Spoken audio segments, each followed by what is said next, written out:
porque los vamos a degradar para transformarlos a otros productos o ¿para qué? O para la formación de energía. Por algo ustedes están siempre activos en clase. Que como siempre vienen almorzando, siempre están con toda la energía posible. Entonces, hacia allí vamos. En las carnes tienen proteínas, obviamente. En la leche y en el queso, ¿qué van a tener? Proteínas. Metales, proteínas, grasas. ¿Qué más hay? Azúcares. Todos aquellos elementos que vamos a ingerir se van a metabolizar y se van a convertir. Y aquí viene el asunto. Hay individuos que tienen problemas a nivel del metabolismo. El metabolismo se produce porque todos nosotros tenemos enzimas que se dedican a la degradación.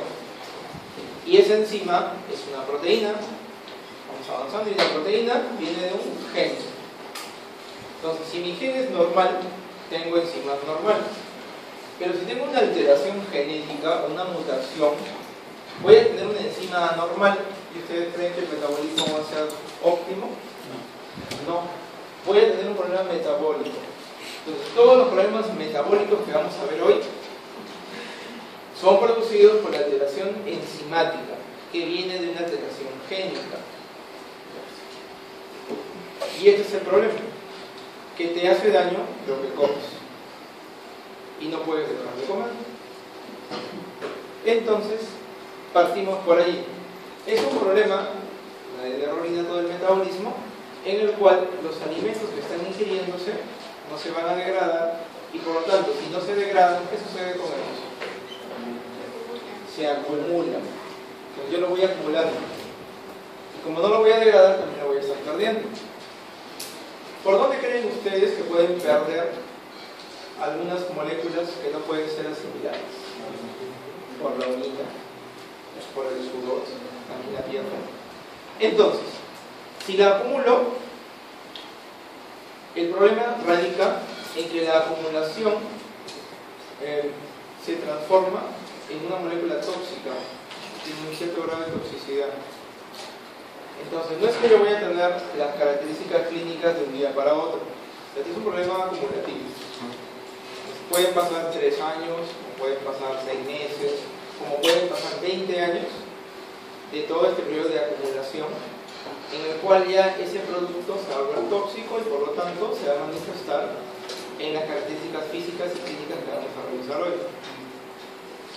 Con esto les estoy diciendo que no todas las enfermedades metabólicas tienen una misma edad de presentación, se presentan en diferentes edades.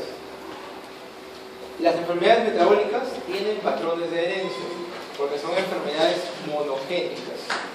Entonces pueden ser autosómicas recesivas, autosómicas dominantes, o también hay recesivas ligadas al X. Pues voy a tener de esas 3 principalmente. La gran mayoría son autosómicas recesivas, que son varias de las que vamos a revisar hoy.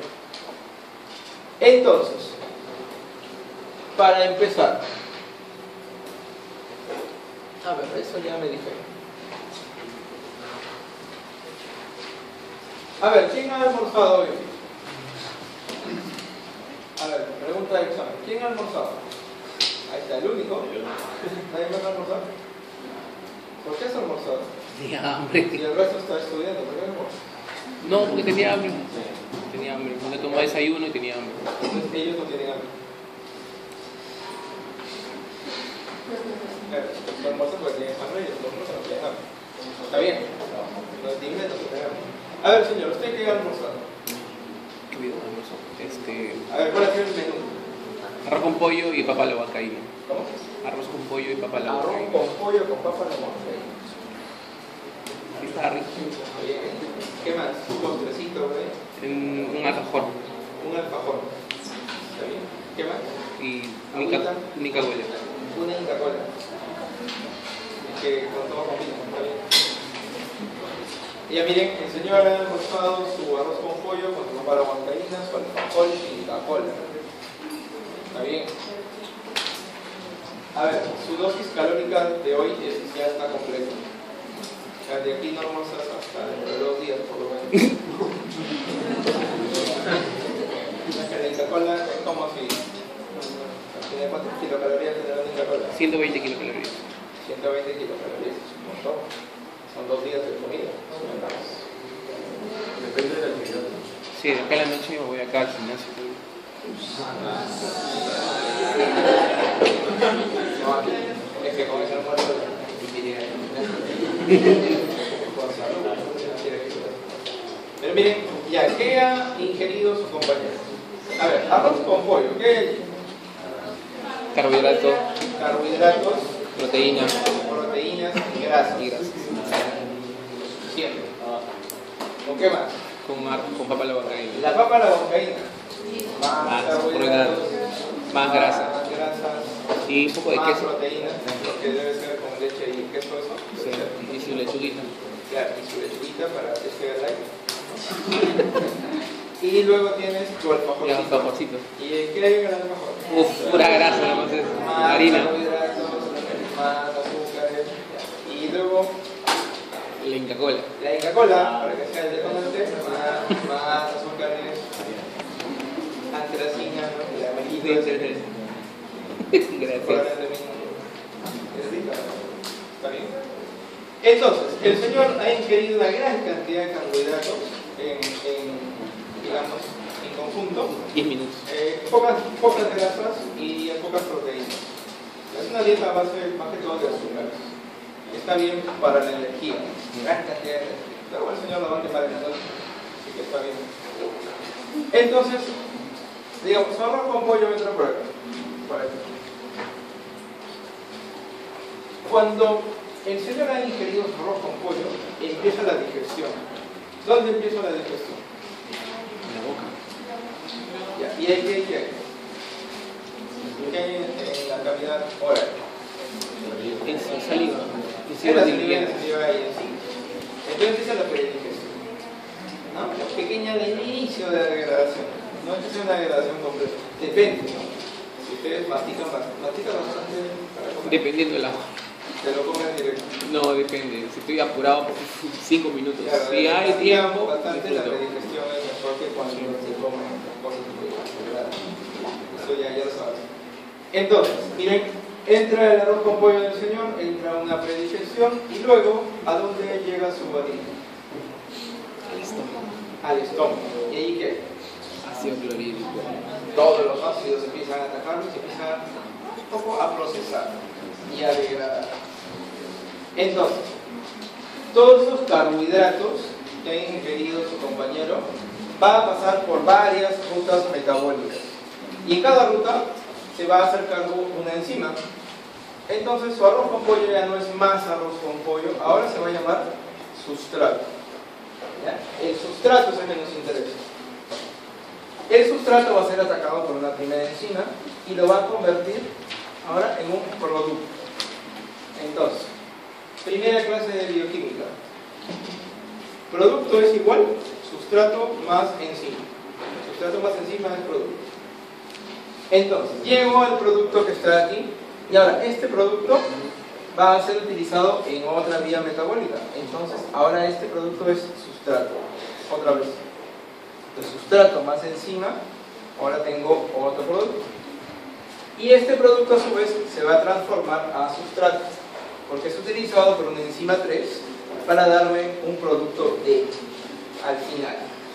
¿Para qué me sirve toda esta ruta metabólica? Para degradar el arroz con pollo a su compañero y llevarlo hasta monosacáridos, disacáridos, en el caso de que sean los azúcares, su pollo hasta aminoácidos, sus grasas hasta ácidos grasos, los metales de la lechuguita, ¿no? Hasta metabolitos o iones metálicos. Entonces todo esto lo voy a tener en esta ruta metabólica. ¿Qué sucede? A ver, jóvenes, si la primera enzima de su compañero no funciona,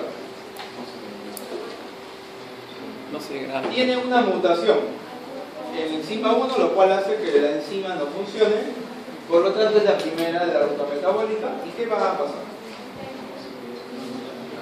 ¿Qué pasa? Se produce un déficit en la digestión.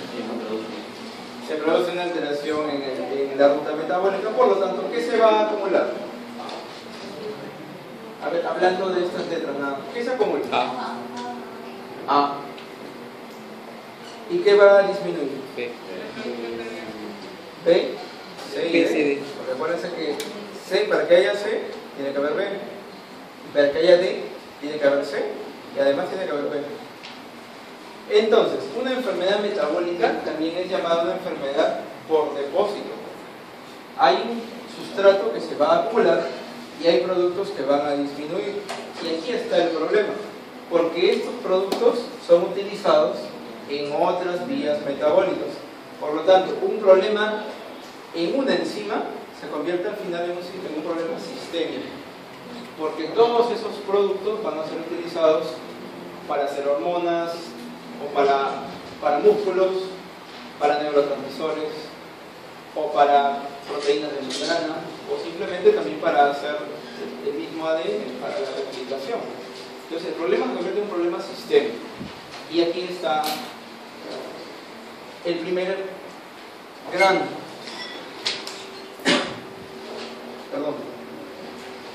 Nuestro primer concepto. Una enzima alterada viene de un gen alterado. Por lo tanto, estas enfermedades son monogénicas. Ya, no vamos a hablar de cromosomas aquí, no tiene nada que ver con los cromosomas, ni con que sea una enfermedad multifactorial, eso no es atípica, es una enfermedad monogénica. Entonces, por déficit de una enzima. Por lo tanto, si el señor, volvemos acá con el señor, no tiene la enzima 1 correctamente estructurada, y él no lo sabe, él va a seguir comiendo su arroz con pollo todos los días, que le gusta. Poco a poco va a ir acumulando más y más carbohidratos, de tal manera que estos carbohidratos llegan a acumularse en una parte de la célula, luego a interferir con todos los procesos metabólicos, y al final vamos a ver las características clínicas del señor, pero no ahorita, ni mañana, porque este problema es progresivo y es degenerativo. Pueden pasar 10 años, pueden pasar 20 años, no lo sabemos. Entonces, miren, para hacer un poquito de historia, para los que les gusta la historia, miren, estas enfermedades metabólicas no son de ahora ni de hace 20 años, tienen más de 100 años que las han descubierto. El primero fue este señor, el señor Garro. Él, miren, en este tiempo, en 1908, nadie sabía que era un gen. El gen se empezó a estructurar el concepto de gen más o menos en 1940, 50. Nadie sabía que era el ADN. No había patrones de herencia. Es más, no había curso de genética. Bien, en las facultades de medicina. Era bueno, en ese tiempo era muy bueno. Entonces, ¿qué vio el señor? Miren, se acercaba a su consulta personas y familias en las cuales luego de tomar sus alimentos se sentían mal, vomitaban, les daba fiebre, les daba infecciones, olían un poco extraño, el sudor tenía un olor peculiar, orinaban y la orina también tenía un olorcito medio extraño. Y él se dio cuenta que eso sucedía en individuos de una misma familia. Entonces fue el primero que asoció que debía haber un problema en metabolizar los alimentos o transformarlos, pero ese problema tenía que ser familiar. Y eso que él no sabía que existía el gen. Pero dentro de la familia había un problema. Y fue el primero que descubrió estas cuatro enfermedades. Solamente por la observación. Así como son ustedes, bien observadores. Él también, que es parte del medio, tienen que observar las cosas, y él se dio cuenta de eso. Luego, ya en lo sucesivo, se vio que cada ruta metabólica podría tener algún tipo de patología, por lo tanto, ahora la clasificación se da de acuerdo al metabolito que se está acumulando, o el metabolito que no se puede degradar. Entonces, tengo enfermedades por la falta de degradación de proteínas, de carbohidratos, de bueno, enzimas lisosomales que lo vamos a ver luego, de lípidos. Las enfermedades mitocondriales que vimos en herencia típica, esas son enfermedades metabólicas, bien, que están dentro del grupo de enfermedades metabólicas. Tengo enfermedades por depósito de metales. Y esta es bien interesante, esta enfermedad aquí. Por ejemplo, la hemocromatosis. ¿Qué sucede? Ustedes, ¿de dónde obtienen el hierro? ¿De dónde? ¿De dónde creen que puede llegar a su organismo hierro? Y nadie produce hierro. ¿De dónde lo sacas? ¿De dónde? No, de los alimentos. Claro, ¿de qué alimentos? Vegetales, menestras. Claro, de las menestras, de las carnes. ¿Qué más? Carnes rojas. De las verduras también. Hay una gran cantidad de hierro. ¿Y para qué utilizamos el hierro?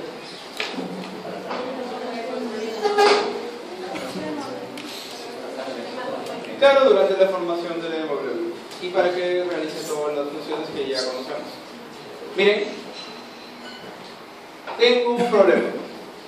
Hay un individuo que tiene un déficit enzimático que se llama déficit de la transferrina, que es una enzima que se dedica a transportar hierro hacia el interior de la célula.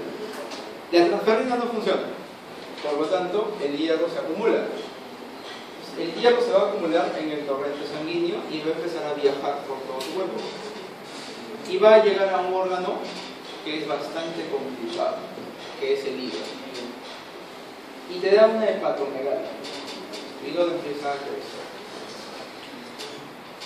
Tú ya naciste con el efecto enzimático, pero la enfermedad, la clínica de la enfermedad, más o menos aparece a tus 25 años o a tus 30 años. Ahorita ustedes estarían sanos. 16, 17 años, 15 por ahí, ya 21 por ahí, uno que otro. Pero son sanos. Ahora, ¿qué sucede? ¿Qué pasa cuando hay un exceso de hierro en el hígado? ¿Qué creen que podría pasar? El hierro es tóxico. ¿Qué podría hacerle a mi pobre hígado? Yo sigo comiendo mis lentejitas todos los lunes. Mi lentejita, me gusta la lentejita, todos los lunes. Sin variar, todos los fines de semana. Hierro. ¿Qué le pasa a mi hígado? Altera todos los procesos enzimáticos, ¿no? Altera mis procesos enzimáticos, obviamente. ¿Y qué más? Mi hígado crece. Claro, ya está así. hepatomegalia. Está grande. ¿Qué más? ¿Y en qué puede degenerar eso? En una cirrosis. En una cirrosis hepática. Ya tengo mi cirrosis. ¿Qué me queda? Ir a Finisterre. ¿Seguro? Comprar unos espacios. Tampoco. ¿Qué me queda? Tratamiento. ¿Y cuál es el tratamiento? Ya no, ya estoy con mi cirrosis. Está con cirrosis. Ya hice mi cirrosis. Trasplante de hígado. Trasplante de hígado. ¿Es fácil conseguir mi hígado? No. No. El chancho. Entonces, miren, llegar a estas alturas, en estos momentos que tenemos ya tanta información, llegar a que un paciente tenga cirrosis hepática, pudiendo detectarlo tempranamente, sería una responsabilidad. Porque tienes más o menos 30 años para hacer prevención. Entonces, si tú puedes definir qué individuos de la familia pueden tener el gen alterado, puedes anticiparte a que entren a la parte clínica de la enfermedad. Por eso que nos interesan las enfermedades metabólicas, porque te puedes anticipar a los síntomas, puedes hacer prevención. Es más, desde que estás muy chiquitito. Entonces, por eso es que conocemos estas enfermedades. A ver, para darnos un panorama general antes de entrar a las enfermedades. Bueno, miren, este cuadrito lo puse la vez pasada, no ha cambiado nada. 6 meses, no ha pasado nada todavía, desde agosto. Seguimos igual. No tenemos todavía un registro de enfermedades metabólicas, porque no hay programas de enfermedades metabólicas en el país, o sea, un programa nacional. Por lo tanto, no sabemos cuántos afectados hay de enfermedades metabólicas. No lo sabemos. Si una enfermedad es autosómica recesiva, hay otro miembro de la familia que están en riesgo y podrían tener hijos con la misma enfermedad. No lo sabemos, porque toda esa información está ausente porque no hay registros. Entonces estamos, en enfermedades metabólicas estamos mal, porque no tenemos todavía una adecuada política de salud nacional. Pero bueno, ese es un problema que ya tienen que resolver ustedes ya cuando salgan de la universidad, porque este es un problema de años. ¿Cuándo sospechan ustedes que hay una enfermedad metabólica? Aquí ya viene lo interesante. Entonces, hay algunos signos que les pueden ayudar a sospechar. Porque lo primero es la sospecha, producto de la observación que van a tener ustedes.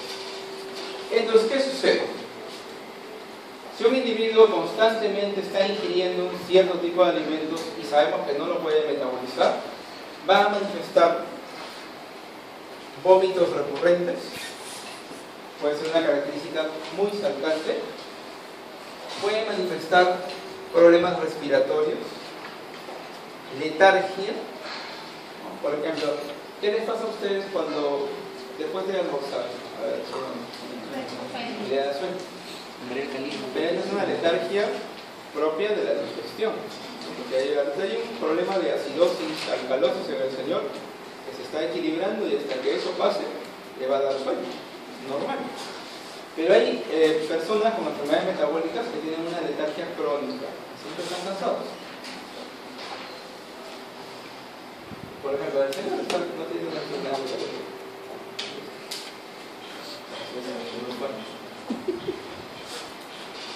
Si la falla con una enfermedad metabólica, ya no está entre nosotros. Entonces podría parecer eso. Otra cosa, hemorragias inexplicadas, no sabemos por qué. Consanguinidad en la familia, eso es importante, porque sabemos que dentro de una familia compartir genes hace que tu riesgo aumente para enfermedades autosómicas recesivas. Olores, a ver chicos, ustedes que son observadores, ¿se han dado cuenta que no todas las personas tienen el mismo olor? No todos huelen igual. Hay diferentes olores. Si no se han dado cuenta, hagan esta experiencia, ¿no? Salúdense entre todos ustedes y huélanse, ¿no? Huélanse todos. No todos huelen igual. Ahora, miren, ustedes huelen de acuerdo a lo que comen. ¿Sabían eso? De acuerdo a tu dieta es como hueles, porque por el sudor exudas todas las toxinas del metabolismo. Entonces, ¿cómo olerá alguien que se come un pollo a la brasa todos los días? La corralla. Hagan ese ejercicio, huelan a sus amigos. Debe oler a corralla. A pluma. Pero sin que se den cuenta, tampoco no van a estar. Huelan a sus amigos, van a darse cuenta que no todos huelen igual. Y aquí está la primera observación. Miren, niños, ¿quiénes quieren ser pediatras acá alguna vez? A ver, ¿cuántos pediatras? Potenciales pediatras hay aquí. A ver, 1, 2, 3. A ver, 4. No. Ya, tú quieres ser pediatra. 5. Ya 6, como el señor está ahí preocupado. Ya miren, ¿qué pasa?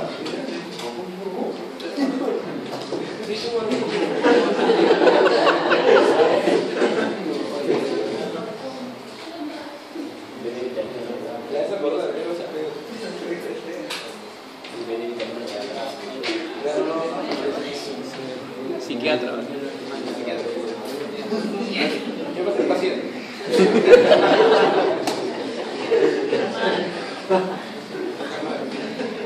Ya miren, jóvenes, ¿qué pasa? ¿Por qué me interesan los pediatras aquí? Cuando hagan su residencia en pediatría, su asistente, que no va a ser nada amable con ustedes, les va a decir, señores, ¿saben qué? Tienen que aprender a diferenciar olores. Entonces, van a ir a la sala esta o a la UCI sí, pueden ir a intermedios, están los chiquitos también. Y van a empezar a oler los pañales de todos los bebitos. Claro, ¿no? O sea, los pañales con la orina. Bueno, manzana. Y es importante. Pueden hacer todo. ¿Ustedes saben cómo huele la orina? ¿Han olido su orina alguna vez? Háganlo. Para que diferencien lo que es normal de lo que no es. Whisky a cerveza. Entonces, van a tener que oler la orina de los pañales, porque no todos los bebitos tienen el mismo olor en la orina. Y luego de eso tienen que empezar a oler el sudor de los bebés, porque ellos van a empezar a exudar algún metabolito que no puedan digerir. Entonces, hay niños que huelen a amoníaco. ¿Ustedes han olido el amonio? De casualidad, no vayan a ir a oler la botella de amoníaco. Cuando huelen esos vapores, ¿no? Traigan el vapor, no lo huelen directamente. Puede pasar algo, pueden morir. Miren, huele a amoníaco. ¿Alguien ha entrado a uno de esos baños cochinos llenos de hongos verdes? ¿Olor a hongo? ¿Alguien ha olido hongos? ¿Hongos de baño alguna vez? No, ¿qué preparan ustedes? Que no han ido a un baño así, sucio. ¿Por eso? El baño en los mercados. Claro, algún baño de un mercado, un baño en algún sitio. Bueno, si tienen la suerte de ir a un baño de estos, huelan ese olor característico del hongo. Ya, hay olor a hongo, olor a moho, ya, a humedad, también una humedad profunda.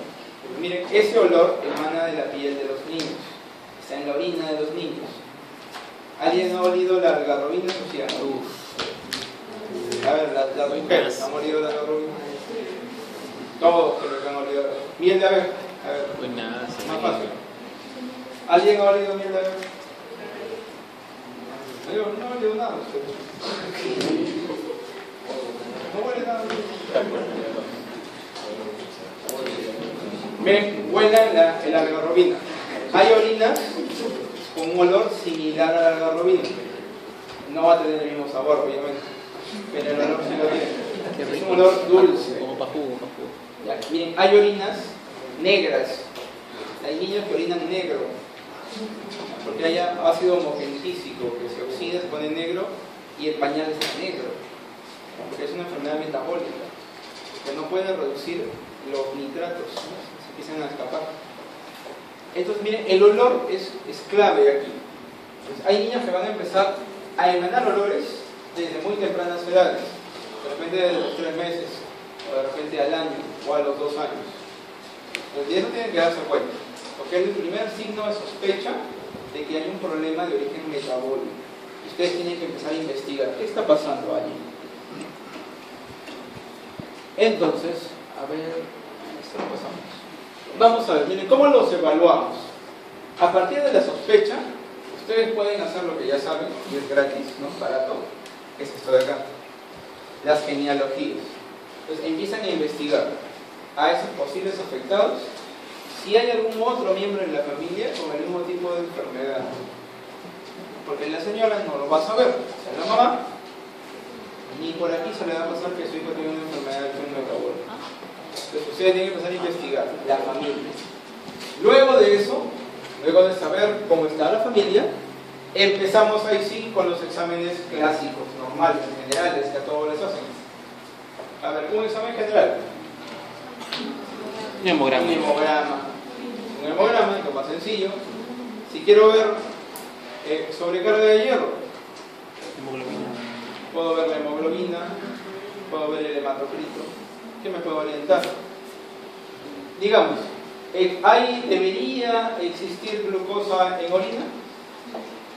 No debería. Debería ser un signo de alerta. ¿Debería haber exceso de proteínas en orina? ¿Proteinuria? No. El niño está eliminando proteínas normales. ¿Debería haber leucocitos en orina? No. Es una infección. ¿Debería haber glóbulos rojos? No. Debe haber una microhemorragia, de túbulos renales. No es normal. Entonces todas esas cosas te orientan, pero no definen un diagnóstico. Solamente es una ayuda. Siguiente paso. Si vemos que el niño está eliminando grandes cantidades de glucosa, pues obviamente ¿Cuál vía metabólica va a ser afectada? ¿La de las proteínas o la de los azúcares? La de los azúcares. Vamos a investigar la vía de los azúcares. Entonces, vamos ya con los exámenes de screening avanzados. Vamos a cuantificar qué tipo de azúcares está eliminando el niño. Porque a partir del tipo de azúcar que elimina, voy a ir en sí, ahora sí, al tipo de enzima que de repente tiene una mutación. Entonces, miren, en genética, para llegar al gen, tengo que pasar por todo ese proceso. En genética nunca empezamos por esto. Nunca vamos al genotipo, siempre vamos al fenotipo. El fenotipo me lleva al genotipo. Pero puede ser que en el camino, que me quede por aquí y no llegue aquí. El diagnóstico diferencial se hace antes de hacer una prueba genética.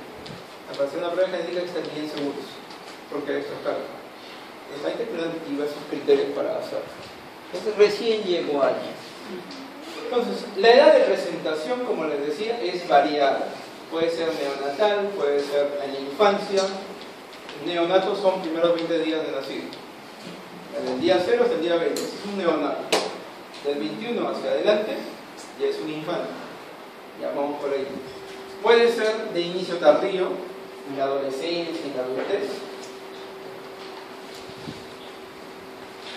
Y lo más saltante aquí es que todos ustedes, digamos que hayan nacido con una enfermedad metabólica, al nacimiento son normales. No tienen ninguna malformación. El Apgar de todos ustedes es un buen Apgar.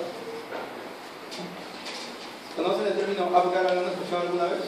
Para adelantarnos un poquito. ¿Saben qué es el Apgar?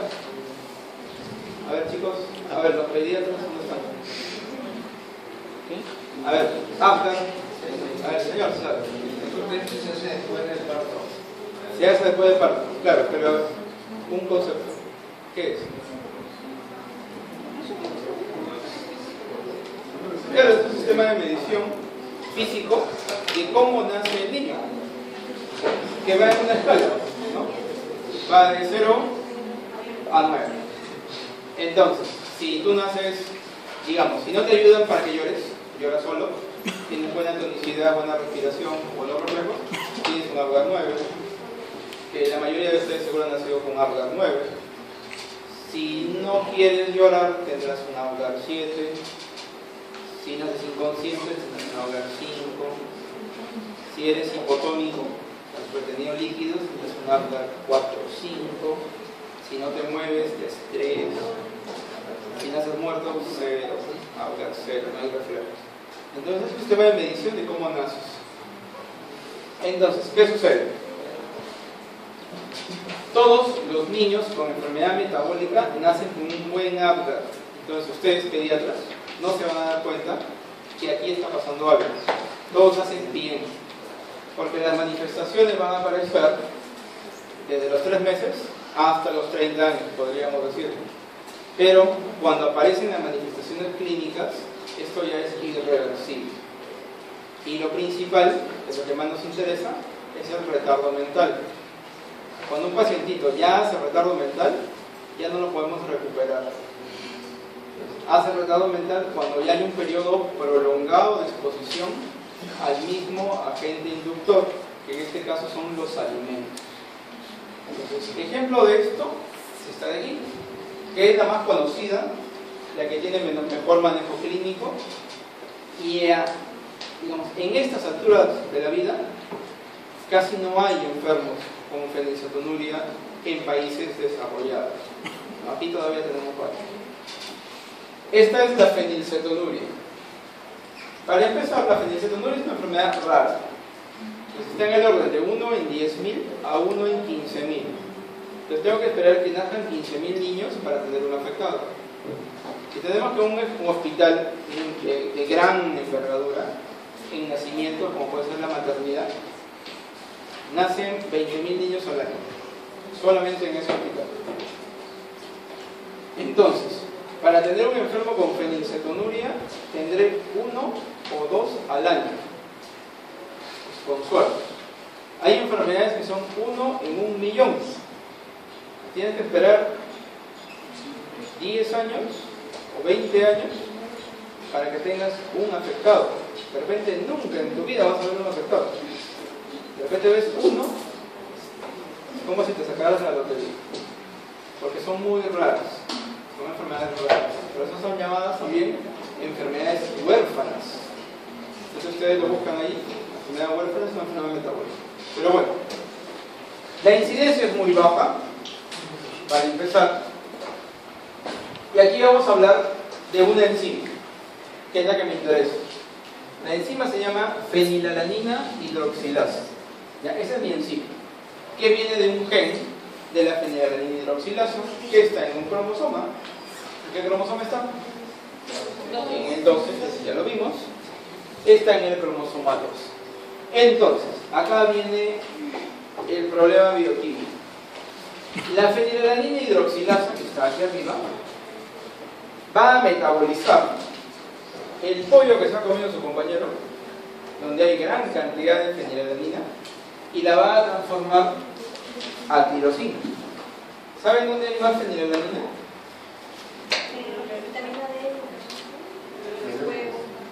En el huevo, en las carnes. ¿Dónde más? Ayer descubrí dónde había fenilalanina. En la gaseosa. Grande cantidad. En la cruz, atrás dice con fenilalanina. Sí. Tómense una cruz. Atrás dice con fenilalanina. Entonces, ¿qué pasa? La fenilalanina hidroxilasa transforma fenilalanina en tirosina, que también es otro aminoácido que no puede ser producido por el organismo. O sea, nosotros no producimos fenilalanina ni tirosina, pero sí podemos producir alanina, ese es otro aminoácido. Entonces, hay aminoácidos esenciales que no producimos, los necesitamos, y hay otros aminoácidos comunes que eso sí lo vamos a producir a partir de los esenciales. ¿Qué sucede? No hay fenilalanina hidroxilasa. A ver, ¿qué se acumula? Fenilalanina. ¿Y qué disminuye? La tirosina. Entonces, acá está mi primer problema. Acumulación de un aminoácido y ausencia del otro. Entonces, tengo a un recién nacido. ¿Qué le voy a dar para que se alimente? Leche materna. ¿Cuánto tiempo? 6, 7 meses. Digamos, ¿hasta qué edad la lactancia? Casi año y un mes. ¿No? Año y un mes. Es variable en realidad. Las mamás te dan hasta que ya no tienen leche. La serie dice 10 años ya se pasa. Entonces, entre 6 y 7 meses, año y medio podría ser. ¿Qué hay en la leche materna? Hemoglobulinas. Una gran cantidad de proteínas. Y allí hay fenilalanina. Entonces, tengo un niñito, un bebito, que tiene ausencia de fenilalanina hidroxilasa. Su mamá no lo sabe, porque el bebito nació bonito. Va a empezar a darle de lactar y el bebé va a empezar a recibir la leche. Él no va a metabolizar la fenilalanina y se va a ir acumulando. Al día siguiente vuelve a lactar y al día siguiente hace lo mismo. 3 días hace lo mismo. Año y medio y sigue haciendo lo mismo. Y se sigue acumulando este sustrato por la ausencia de esta enzima. Se acumula el sustrato y pasamos al otro lado. Si se acumula el sustrato que está allá arriba, la vía metabólica que está a su izquierda ya no funciona.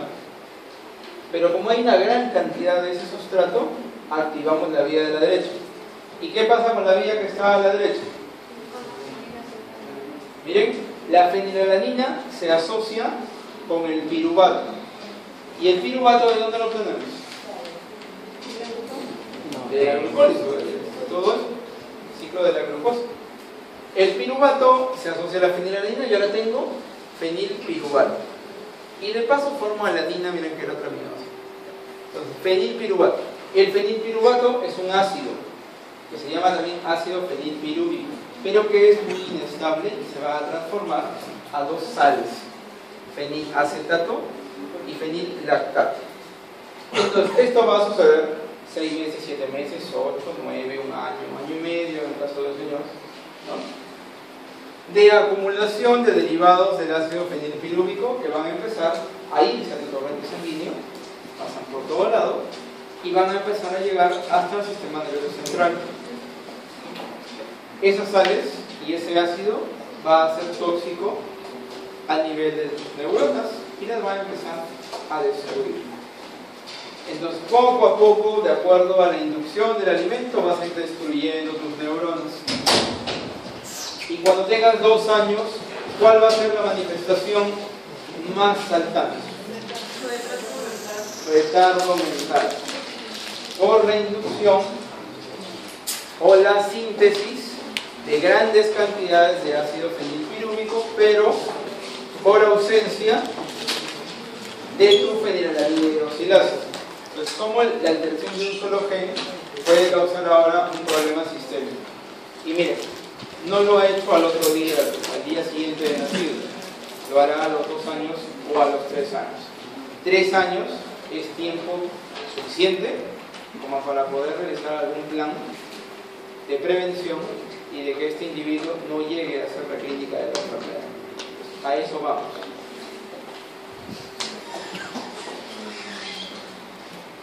Entonces, estamos aquí.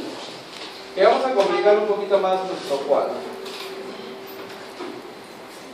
La fenilalanina hidroxilasa, su ausencia me causa fenilcetonuria, ya lo sabemos. Pero ahora, ¿qué hago con la tirosina? ¿Se está formando tirosina? No, hay ausencia de tirosina, pero la tirosina es importante porque se utiliza principalmente en 2 vías adicionales. La primera, vamos por acá, la tirosina se transforma, se metaboliza hasta tiroxina. ¿Y dónde hay tiroxina?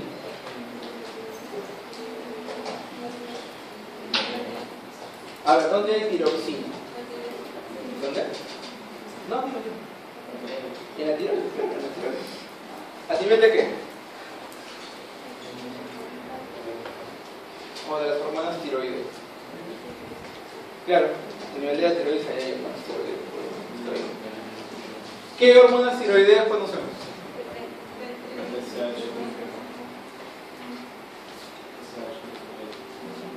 TSH, ¿qué más? ¿Qué más? ¿Las que mencionamos? También. T3 y T4. ¿Qué es T3? ¿Y la T4?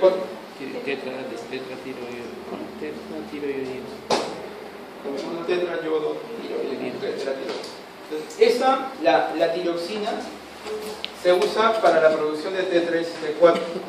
Si no hay mucha cantidad de T3 y T4, ¿cómo será tu paciente?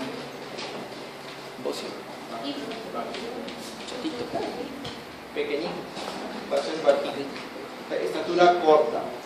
Entonces, puede haber casos de fenilcetonuria con estatura corta. Entonces, también, si hay retardo de crecimiento, también está asociado al déficit de tirosina. Y si vamos por este lado, la tirosina se utiliza para la producción de melanina. ¿Dónde hay melanina? En la piel.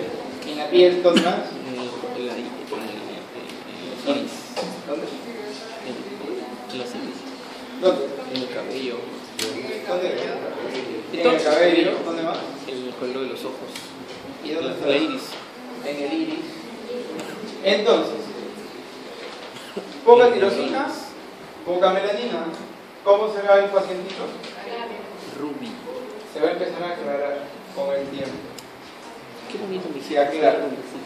Se puede volver rubio, con ojos celestes, cabello amarillo, piel blanca, un tipo de albinismo, pero sería un albinismo secundario, producto de la ausencia de la fenilalanina hidroxilasa y por lo tanto la falta de producción de tirosina, porque hay otro albinismo que es por falta exclusivamente de melanina, es otra cosa.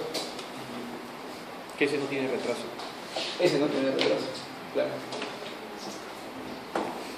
Entonces, pues eso solamente para que lo tengamos en cuenta. Cuando llegan los síntomas es irreversible. Esto sí está bien documentado.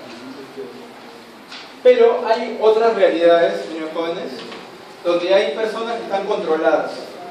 Controlan los niveles de fenilalanina y pueden hacer una vida normal. que no tienen ni siquiera problemas reproductivos. ¿Qué sucede?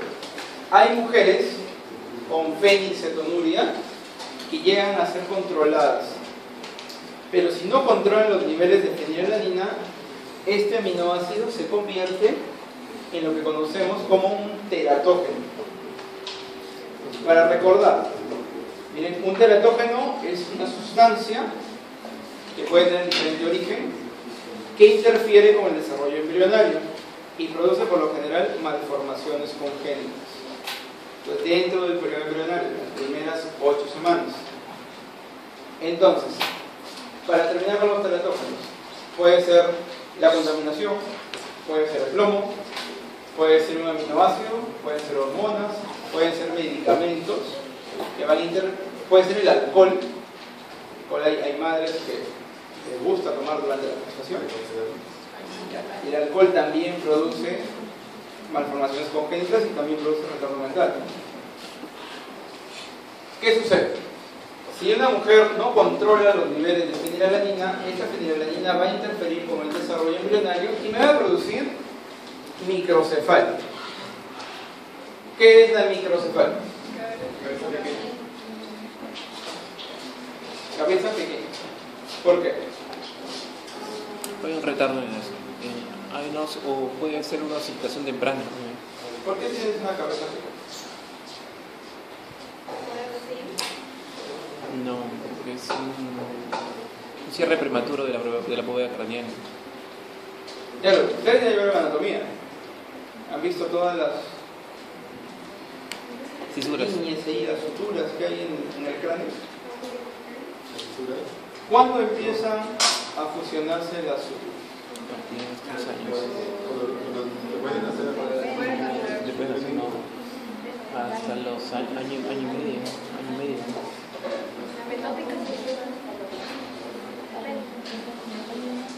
¿De qué depende el crecimiento del cráneo? A ver, ¿usted nació con la cabeza de ese tamaño? Sí, de cabeza.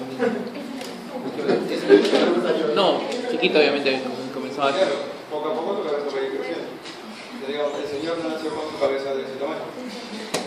La cabeza era más chiquita, si no, imagínense un parto normal. Una cabeza. Como la cabeza del señor. No podría. Pero miren, ¿qué pasa con la fenilalanina? Va a suceder que hay un cierre prematuro, como dijo el señor, de las suturas del cráneo. Entonces, si el cráneo y las suturas se fusionan, el cerebro tiene que crecer. ¿Pero podrá crecer? No, porque ya no hay espacio. Y si no hay espacio, ¿qué sucede con el cerebro? Se va a comprimir. Se va a comprimir. ¿Y la compresión que produce? Falta de desarrollo de la...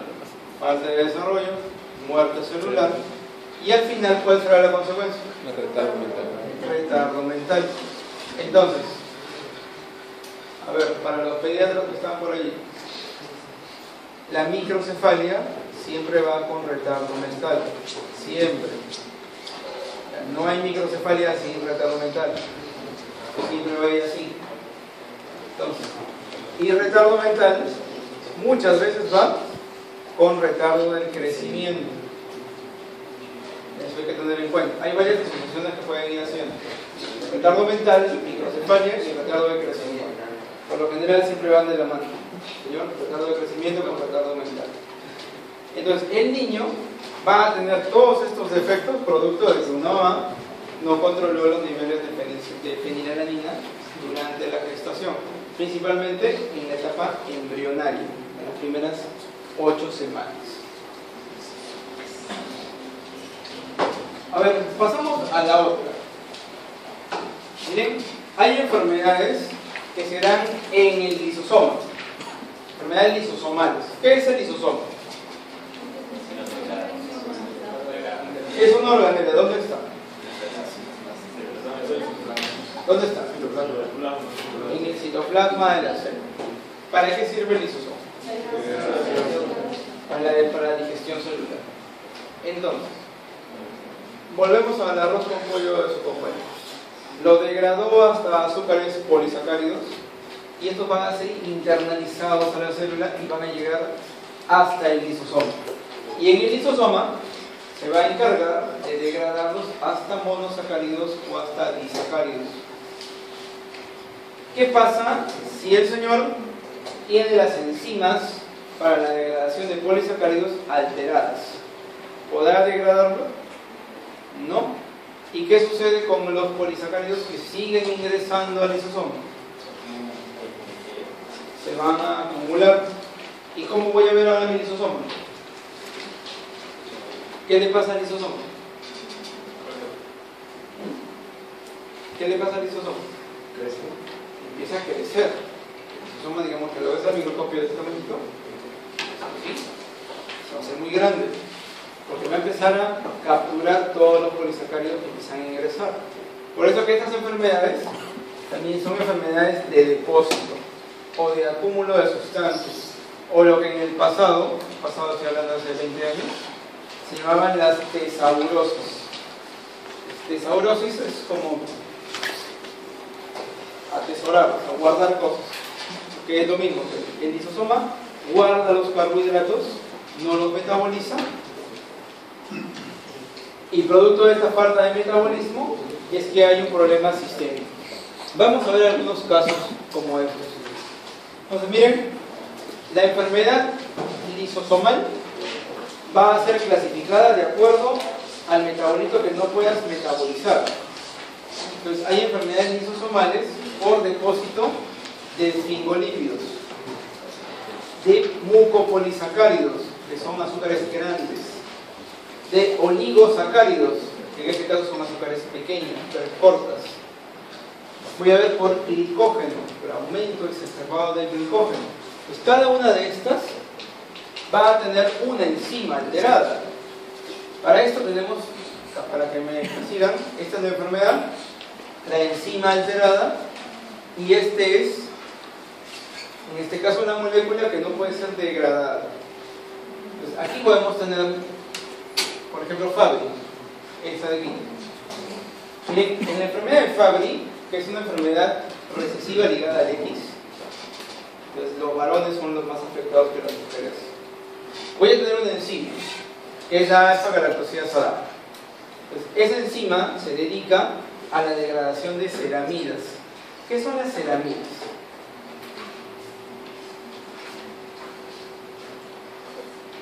¿Qué son las ceramidas? ¿Dónde hay ceramidas?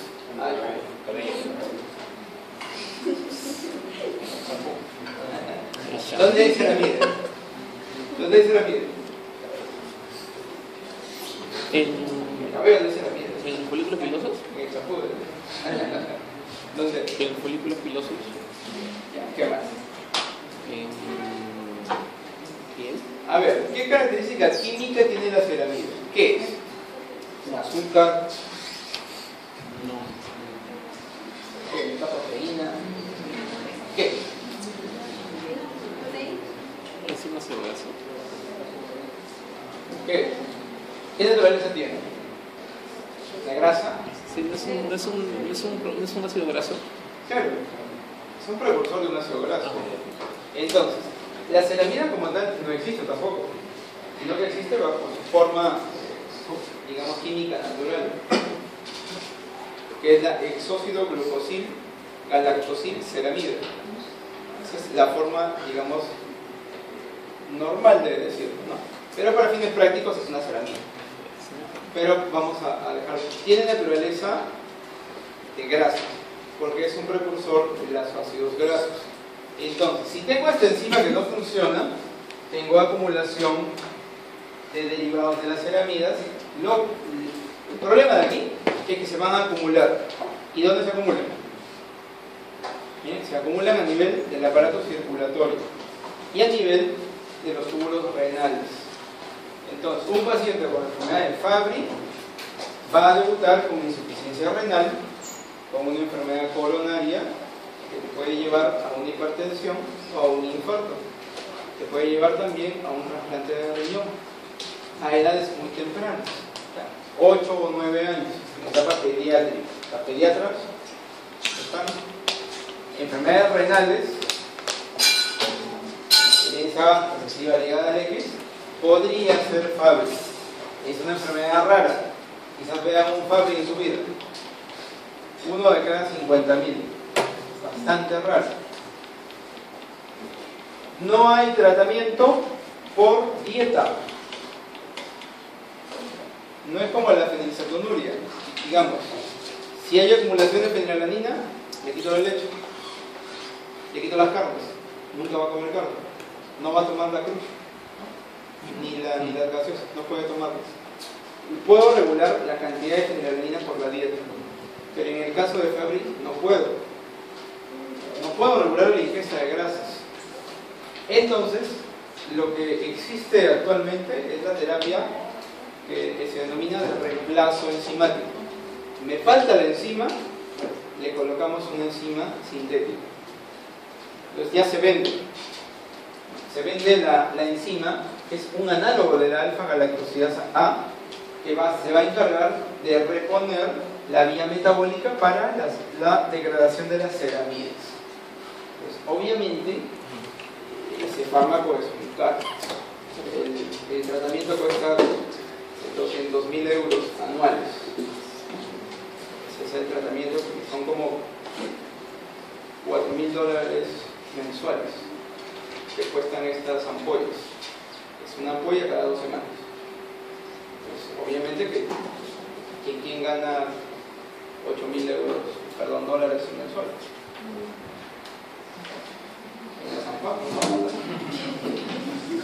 no pagan tanto. No podría costear el tratamiento. Obviamente está muy caro. Entonces, si no lo puede asumir la persona, ¿quién lo va a asumir? ¿Quién asume el costo? El Estado. Claro. El Estado debería asumir el costo. Pero no tenemos un registro. No tenemos un programa. Por eso que el Estado no lo asume. Entonces, los niños con Fabry, por lo general, lo que se hace ahorita es mandarlos a Francia. Y allí se les dan una subvención para la medicina. Para el Fabricine se llama el compuesto. Voy a buscarlo. Pero hay terapias de reemplazo enzimático para Fabry. En fenilcetonuria no hay necesidad de una terapia de reemplazo enzimático porque lo regulo con la dieta. Entonces ya no le voy a dar leche materna. Le cambio la leche. Hay leche sin fenilalanina. Esa leche le vamos a dar al recién nacido. Pero el recién nacido no siempre va a tomar leche. Luego tiene que comer. ¿Qué le van a dar ustedes a un recién nacido? Cuando ya deje de tomar leche. ¿Qué le dan? ¿Qué le dan a un bebito a los 8 meses? Claro, tienen que darle un purecito, no le van a dar una pachamanca. Porque a la verdad no le vas a dar un bebé. Tienes que regularle la alimentación. Tratar de retirar de la dieta toda la fenilalanina posible. Pero como igual le va a faltar tirosina, le inyectamos tirosina para ayudarlo a crecer. Entonces, tirosina exógena y sacar fenilalanina de la dieta. Pero en Fabry no es posible. No puedo regular la ingesta de grasas. Allí hay terapia de reemplazo enzimático. Esas son dos cosas diferentes. Como aquí, ¿no? Acá también es un problema. Miren, mucopolisacaridosis de tipo 1. Aquí, bueno, también es llamada la enfermedad de Harbler, síndrome de Harbler. ¿No qué le ven al niñito acá de extraño? ¿O es normal? No. Las fases bien extrañas.